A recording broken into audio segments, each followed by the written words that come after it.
Hello everyone and welcome to my channel, and today I'll be reading an Arlecchino Listener by me. So let's get into it. The first rumble of thunder was distant, muffled by the thick walls of the orphanage, but it was enough to send a chill down your spine. You glanced nervously in the window, where flashes of lightning briefly illuminated the darkened sky. The storm was rolling in quickly, the once gentle rain, now pelting against the glass, with an almost frantic rhythm. You hated thunderstorms. Always had.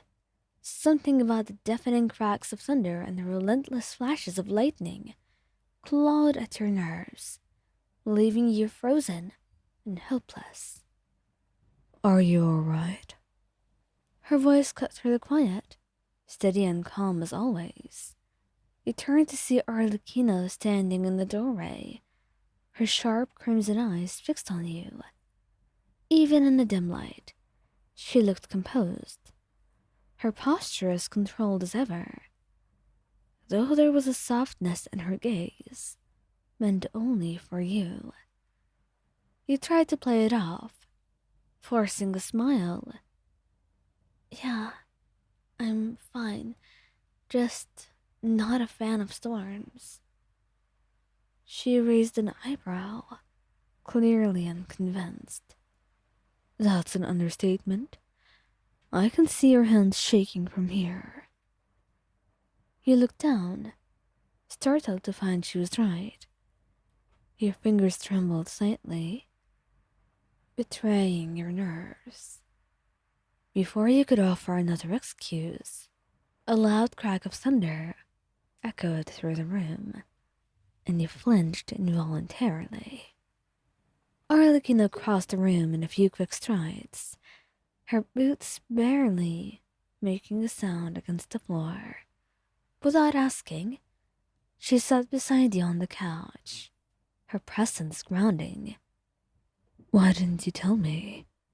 she asked, her voice quieter now. "I didn't want to bother you. It's silly. Just a storm." You admitted, feeling embarrassed and avoiding her gaze. "It's not truly silly if it scares you," she replied firmly, reaching out to take your hand in her own.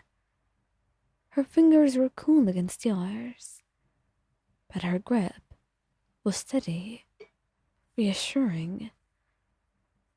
"You don't have to handle this alone. I'm sure you know that, and I will let you know again, until you actually take my advice."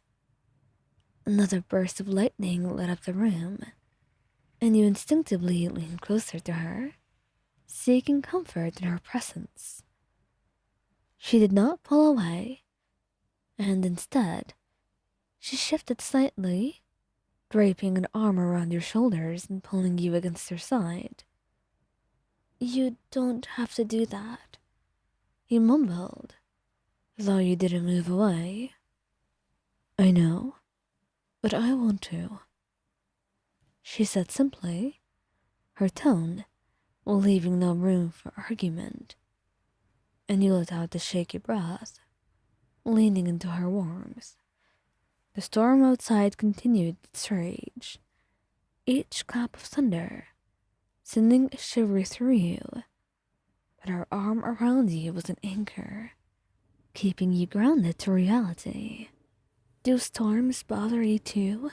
you asked, your voice barely above a whisper. "No," she replied, her voice calm and steady. "I've faced worse. But that doesn't mean I don't understand why they bother you." There was a pause, and then she added, almost hesitantly, "You don't have to hide your fear from me. I'm not going to think less of you for it. So don't be afraid of my judgment." Her words sent a wave of relief through you, and you let yourself relax slightly, resting your head against her shoulder. "Well, thanks for letting me know." he said softly. And for a while, the two of you sat in silence, the storm outside a constant backdrop. And Arlecchino's hand moved absent-mindedly, her fingers tracing a soothing pattern along your arm. It was a small gesture, but it helped. Each movement easing the tension in your body, bit by bit. "You're really good at this," he murmured, your eyes half-lidded. "At what?" she asked, glancing down at you. "Comforting people. It's one thing I didn't think I'd see you be good at, but you're surprisingly good." She had a quiet laugh and shook her head. "Don't let the others hear you say that. I have a reputation to uphold, and I'm sure you're quite biased." "I won't. Your secret's safe with me, and I'm really not being biased here," he said as he promised, a faint smile tugging at your lips.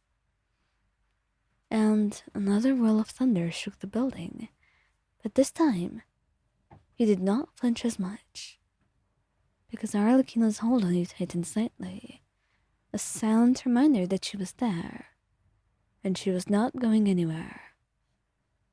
"I'll stay here as long as you need me." "Even if the storm lasts all night?" you teased, though there was a hint of vulnerability in your voice. "Even if it lasts all night," she confirmed without hesitation, and you found yourself letting out a small, relieved laugh, burying your face against her shoulder. The storm outside still raged on, but it felt a little bit less overwhelming with her beside you, and for the first time in a long time, you felt safe, even as the thunder roared and the lightning lit up the sky. You knew that you wouldn't have to face it alone.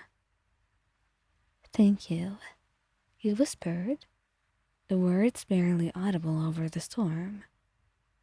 And she rested her chin lightly on top of your head, her voice quiet but firm. "Always."